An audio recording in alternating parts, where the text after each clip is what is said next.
কত কঠিন সইতে আমি পারিব না।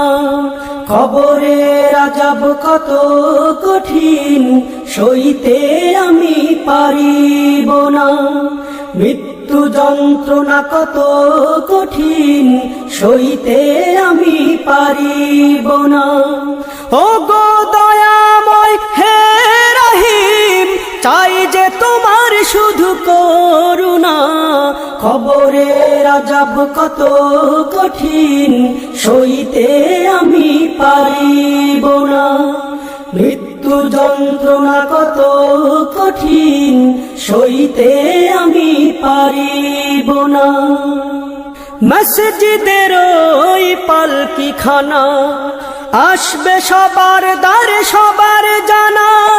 মসজিদের ওই পালকিখানা আসবে